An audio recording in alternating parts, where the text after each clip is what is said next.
Moving on to our next session, I would like to call upon our organizing secretary, Dr. Bhushan Bhaware. He would be speaking on approach to chronic diarrhea. To chair the session, we have with us Dr. Abhiram Paranspe, Dr. Nikhil Balanke, Dr. Tushar Madke, Dr. P.P. Joshi, Dr. Anand Bendale, Dr. Manohar Sarda, and Dr. Shirish Dehankar. Good morning, all the chairpersons. Good morning, all the delegates. Nice to see Mohan Ramchandani sir coming down, my teacher from AIG Hospital. Thanks, sir. So just I'll keep it a very simple way, not like because already we are getting very late. So I just start with the one simple case study of a 20-year-old male who had increased stool frequencies in last 2 years. He has a present of nocturnal diarrhea present. It was a large voluminous diarrhea without blood or mucus. It was not improving with fasting. It was having a mild abdominal discomfort, but patient also complaining of a weight loss of around 8 kg in last 6 months with mild anorexia. The patient was not complaining any fever. So yes, coming to a chronic diarrhea. So to define any chronic diarrhea, the diarrhea is defined in the form of liquidity, fluidity, and the frequency of stool. The Bristol charts gives a very right information about what type of consistency the stool is having. So diarrhea, if the frequency is more than 3 stools per day and the volume is more than 200 ml per day, we can distinguish the patient and we call the patient is suffering from a diarrhea. Sometimes increased frequency gives a very rough idea that patient can label into a diarrhea, but it is more about we have to take a proper history, either because of an incomplete evacuation the patient is increasing stool or a patient having some other problem. So consistency of the stool is very important factor in defining a diarrhea. So I just have a normal question here, audience or physicians. So what is considered, can we get poll as a poll? What is considered as a chronic diarrhea? Whether it for 2 weeks, 4 weeks, 6 weeks or 8 weeks. Can you get a poll here? Yeah.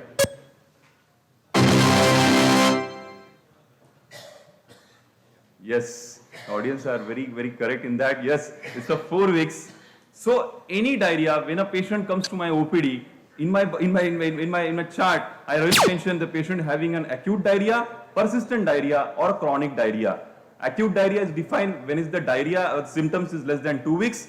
Persistent diarrhea when it lasts for 2 to 4 weeks, and chronic diarrhea when it lasts for more than 4 weeks. So it's a very important that in getting a distinguished what type of, because the differential diagnosis change according to the presence of or duration of an diarrhea. So yes, for answering when a patient comes to and classify first stage of the chronic diarrhea, first thing comes to our mind is whether the patient having a functional diarrhea or organic diarrhea, whether it is a small bowel diarrhea or a large bowel diarrhea, is the diarrhea is associated with a blood or not, to define whether it's an inflammatory diarrhea or not, or whether is also very important whether a patient having a significant abdominal pain or it is a painless diarrhea, because that narrows down my differential diagnosis and also various diagnostic tests what we are going to tell to the patient. So yes, for differentiating a functional from organic diarrhea, there are 5 to 6 very important questions. First is duration. In duration, the functional diarrheas are more longer as compared to the organic diarrhea. Constitutional symptoms are much more marked in organic malabsorption symptoms. Weight loss is significant in organic diarrhea. Appetite is decreased in organic diarrhea. Nocturnal diarrhea is also very important history that really distinguishes patient from a functional organic diarrhea. Increased gastrocolic reflex, as you can see that many patient comes with a increased gastrocolic reflex that goes more prolonging it, not like a very hardcore criteria, but yes, it goes to be, it signals towards a functional type of diarrhea. And anxiety symptoms, because to my experience in my OPD, the most common cause of chronic diarrhea is an IBS. So yes, anxiety symptoms are very important that distinguish the patient from functional to chronic diarrhea. Then very important after classifying a diarrhea is the whether what is the type of diarrhea we are dealing, small bowel or large bowel. As you can see, frequency of more than 4, volume, character. Large bulky stool are seen in small bowel diarrhea, small amount of stool, repeated stool, some rectal urgency, tenesmus are more commonly seen in large bowel diarrhea. Blood most commonly seen in large bowel diarrhea. Pus, mucus also signifies the patient is having a large bowel diarrhea. To my practical thing, it's always a volume and character and blood. I distinguish that patient may suffering from a small bowel diarrhea or a large bowel diarrhea. So another most important history is taking a detailed drug history. Not like all chronic diarrhea has some sort of really some organic diseases. to my practice, 5 questions are in my register. I always mentioned is a biogonoids, because diabetes, metformin known to cause, antibiotics. All we know, the patient takes a long-term antibiotics for some other reason, especially amoxicillin, clavulanic acid, magnesium containing antacids, nowadays sugar, like artificial sugars, NSAIDs and PPIs may contribute to a condition called as a microscopic colitis. And now we also very clear few times we are reported from our hospital like olmesartan induced celiac enteropathy has also been reported for that cause of chronic diarrhea. So detailed drug histories are very important when classifying the patient with a chronic diarrhea. Another most important is pain or pain. It's a very subjective symptom, but we come to know that what is the blotting, what is pain. Once you come to a definitive patient having a pain, we have to really narrow down, because the painless diarrhea, the 3-4 differentials come like a tropical sprue, celiac sprue, giardiasis, and sometimes lymphangiectasias and lymphomas sometimes can have a painless type of attitude. Painful goes more significance towards a tuberculosis, IBD, IPSID is a form of lymphoma, and sometimes a Whipple's disease. It's a more an infectious disease than goes into a painful type of diarrhea. So we can see we can really narrow down our diagnosis in history only in a patient with a chronic diarrhea. Another most important is similarly on the same context, blood or not done. When the patient comes with a chronic bloody diarrhea we already have a quite very brief or very detailed discussions about a blood, how to evaluate a chronic bloody diarrhea. IBD, tuberculosis comes to a very differential diagnosis. No blood, this all the celiac sprue, giardiasis, immunodeficiencies, lymphangiectasias also becomes my differential diagnosis. So coming back to our case, this patient definitely having an chronic diarrhea, it is an organic diarrhea, it is a small bowel diarrhea, painless and non-bloody. So I just keep this question as a poll, what can be a differential diagnosis for this patient? A 20-year-old male with a chronic small bowel diarrhea, non-bloody, what do you think this patient may be having? So in history only we can make out and tailor our investigation according to it.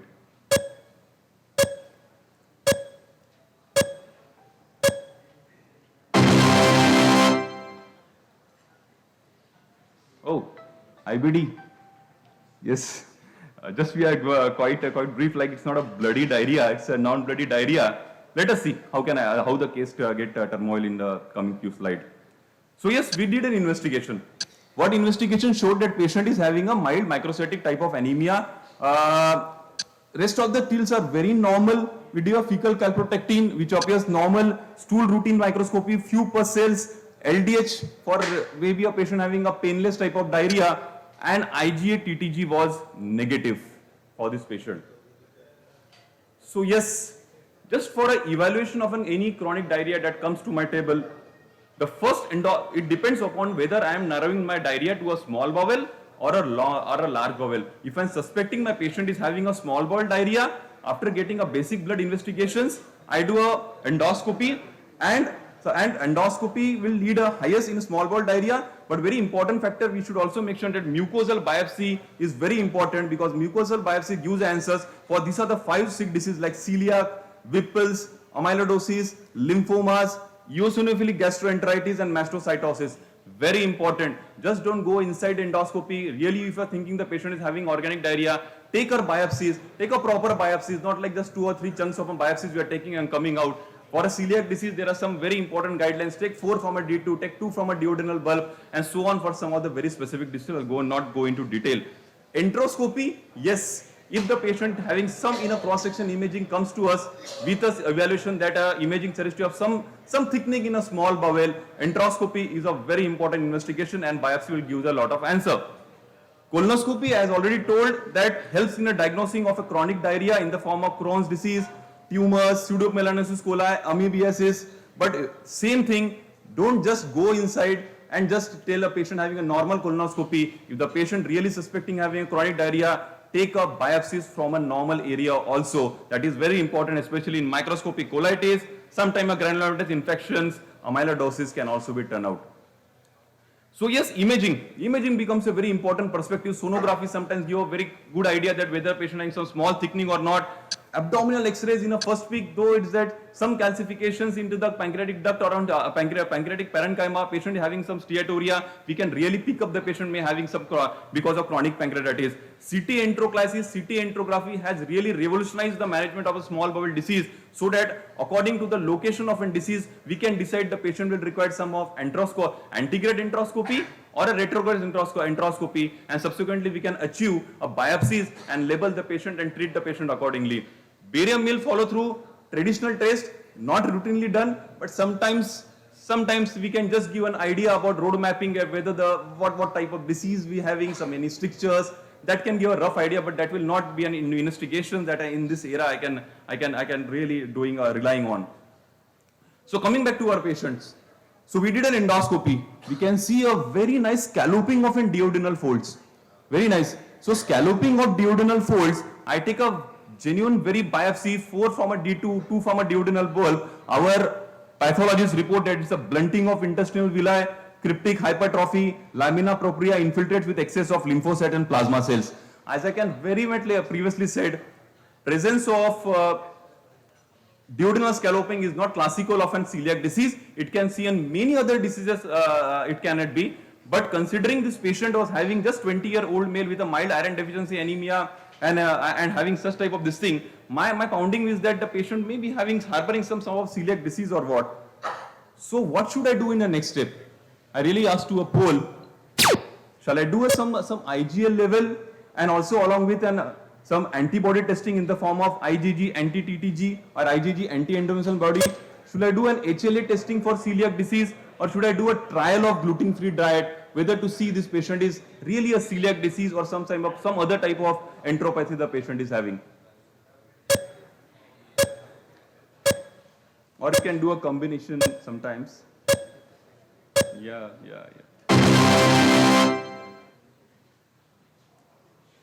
I think so. People are saying yes. People are still thinking that it is a celiac disease which should very strongly come into the evaluation. So yes, the first step only in a clinical ACG celiac disease guideline, when a patient having an IgA TTG negative, just can see on the red side, we do an IgA level. So if the IgA level is low, we do an IgG TTG or an IgG endomysial antibody, and that comes to be positive, we can go for a biopsy. So that is the next step what I would have done. I would have done a selective IgA level. If the selective IgA level comes to be low, the second test what I ordered is an IgG form of disease, because the patient having a selective IgA deficiency, and we go for a biopsy. So that's a very important step, and all the audience are very physicians are very aware that we should go for that. So selective, this patient comes with a selective IgA levels low. We did an IgG, anti-TTG and endomysial antibody which were positive. As you all know, as an audience, IgA deficiency can occur in 10% and gives a false negative result for IgG antibody. We started the patient on gluten-free diet and symptoms resolved. So in a very just shorting my message, it's a diarrhea more than 4 weeks duration is called as a chronic diarrhea. Most common causes are mostly non-infectious.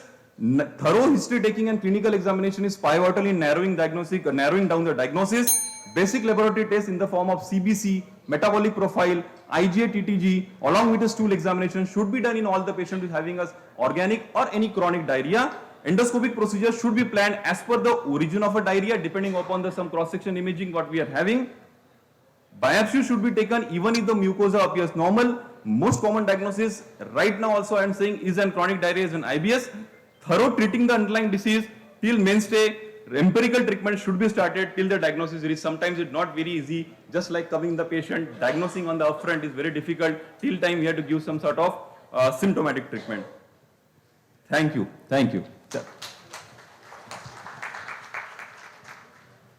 Very nice roadmap you have discussed. Thank you, sir. I have 2-3 questions. What is the role of stool osmolality, whether it is obsolete test, whether it is available? When would you consider doing a transit studies? I can say, sir, in my learning, I have not done any stool osmolarity test, sir. So really, in my learning, I didn't find any stool osmolarity test. I have done from my side, ordered anywhere, and that will lead to my diagnosis. You can share your experience about it. And second test, sir, what you said? Colonic or GI transit studies. Colonic, yes. Dr. Shubhankar has done a very nice talk yesterday about evaluation of a chronic diarrhea, chronic constipation, sir. I think the colon transit study, I really transit to a patient who's having a more sort of an chronic constipation rather than a chronic diarrhea.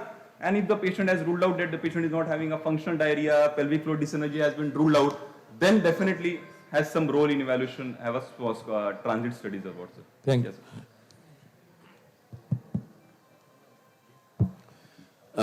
Can I have a comment? Sure, sir. See, this patient has low IgA. So there is an entity which is known as IgA deficiency sprue, Yes, sir. which is called as alpha chain disease, and that is also was first more common in Mediterranean region. So you have to have a protein electrophoresis of these patients, and if they have a alpha chain more band, then that goes as a diagnosis of alpha chain disease. Absolutely, sir. That is comment number one. Secondly, actually those patients, HLA is usually done when the patient is on gluten-free diet. So how to know that whether the patient has celiac disease? When the patient is already taking gluten-free diet, your serology will be negative, your biopsy will be negative. So it's a HLA testing that time. You will have to get it done to find out. But it's not 100% confirmatory because DQ2 and DQ8 are also seen in many other conditions. What are your comments Yes, on sir, that? definitely. As you say, celiac disease has been classified in a various form. Latent form of celiac disease, potential celiac disease, and celiac disease is an autoimmune disease and having a genetic predisposition that if the patient is having HLA DQ2, DQ8 positive, patient may develop an celiac disease. But that doesn't mean that HLA DQ2 positive in an upset of a clinical setting is labeled the patient as a potential celiac disease. We can call them patient. He may have a potential form of developing a celiac disease in the future, but not like a patient just routine screening. First of all, we'll not do a routine screening HLA DQ2, DQ8, but we can call they are susceptible for development of a celiac disease. No, I think the importance lies that the patient is already put on gluten-free diet. So how do we decide? Yeah, so- If the DQ2, DQ8 is negative, Rules out. it rules out. That is more important. Yeah, yeah. So, I mean, it has a more negative significance than a positive significance. Me call that, sir. So Another thing is immunodeficiency. In general, immunodeficiency is also, when you have a IgA deficiency, you must investigate whether your IgG levels are deficient, whether the patient has more of pulmonary infections, otitis and all these, because common immunovariable deficiency can lead to malabsorption and villus blunting. Very correctly said, sir. Very correctly said. I agree on it. Thank you, Bhushan, Thanks, sir. for a wonderful lecture. It was an excellent roadmap and as Aviran was rightly said.